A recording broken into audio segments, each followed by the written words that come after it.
In this episode of the Music of Genesis and Yes, I'm looking at Yes's 9th album release, Tormato, from 1978.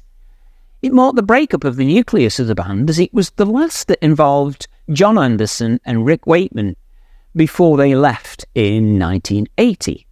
Now, more on the album shortly, but first, if you want to be notified when new videos are released, please subscribe to the channel. So, Going for the One had been released in 1978 and was considered a big success, reaching number 1 in the UK charts and number 8 on the Billboard 200. It would be all changed for the 1980s, but at this time the focus was on Tormato. 8 tracks long on the original album, it lasted around 40 minutes in total.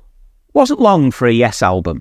Now the real takeaway is the shortness of the tracks, with On the Silent Wings of Freedom, the longest one at 7 minutes 45 seconds. The title and the sleeve design referred to Yes Tor. Now this is the second highest hill on Dartmoor and was designed at Hypnosis Studios, the cover that is. The band were disappointed with the artwork and someone is supposed to have thrown a tomato at the design in a fit of temper. Not quite sure who it was. Some said that it was Wakeman who defaced the design. Others claim it to be Aubrey Powell from Hypnosis himself. Well, whoever it was, the design kind of stuck and became the album cover, with Roger Dean adding the logo. The rear cover continued the theme, but with a picture of the band, each looking in different directions, wearing leather bomber jackets, with their names on them. Future Times and Rejoice start the proceedings. There is a distinctive opening set of riffs from Steve Howe to grab attention, and a highly processed bass sound from Squire. Military-sounding drums hold the piece together, with some lightweight keyboards, and we're off and away. Vocals and harmonies are solid, and there is a constant input from Howe's guitar throughout.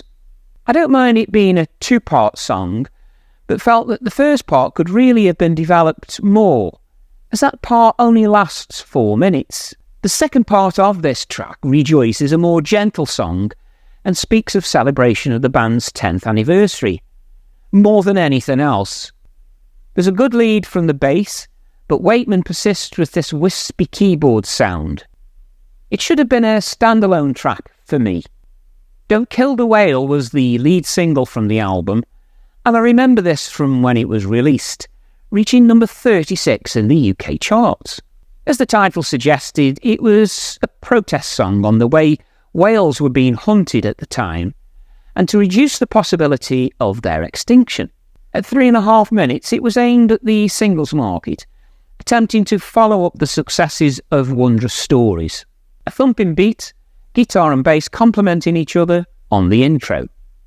It's light on the lyrics, but there is plenty of Howe's lead to enjoy throughout, and it ends on a swirling sound replicating the swelling seas, which is quite clever, I think. Madrigal is next, and another short track with Wakeman on the harpsichord this time. Some of Anderson's best singing here, as he tries less to force the vocals and sings of the search for spiritual enlightenment. Howe plays some lovely acoustic guitar on this one as well. Although it's a short track, it's a very beautiful one and a real gem. Side 1 ends with Release, Release. It's probably the most progressive of the tracks so far, with tempo and key changes abundant. White is prolific on the drums and has a solo in this one amidst a cheering crowd noise. There feels a political edge to this one again, as the call is for people to come together and work together.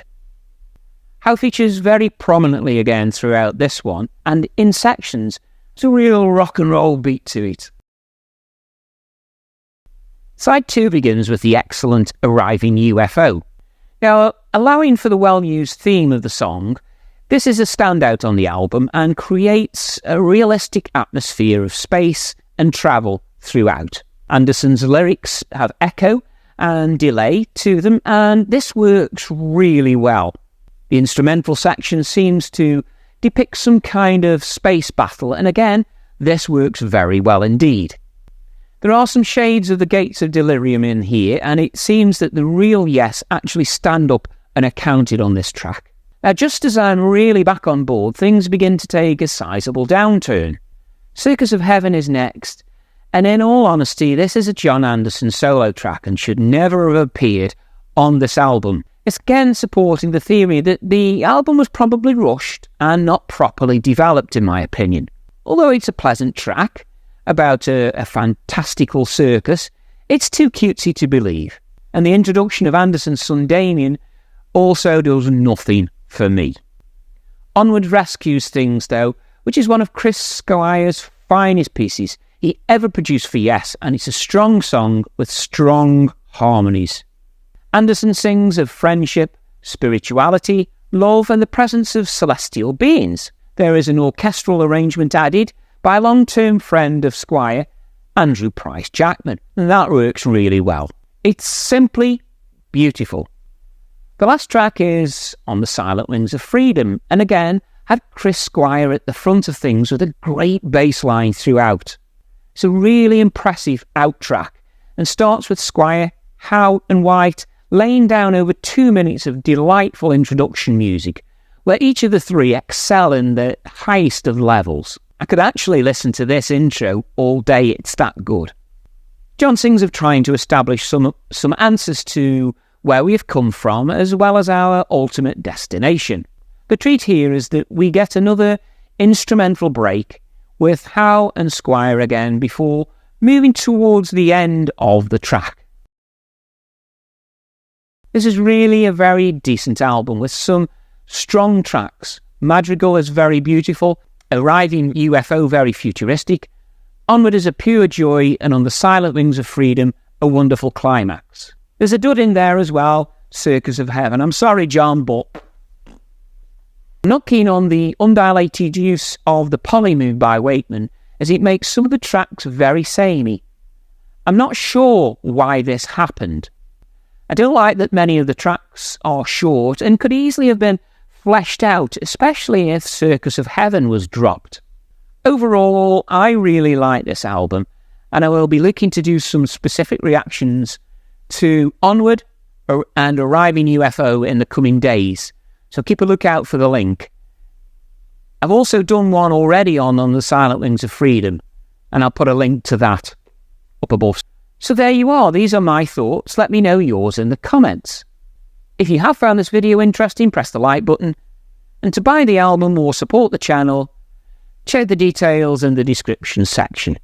Other than that, thank you very much for watching, and I'll see you all next time.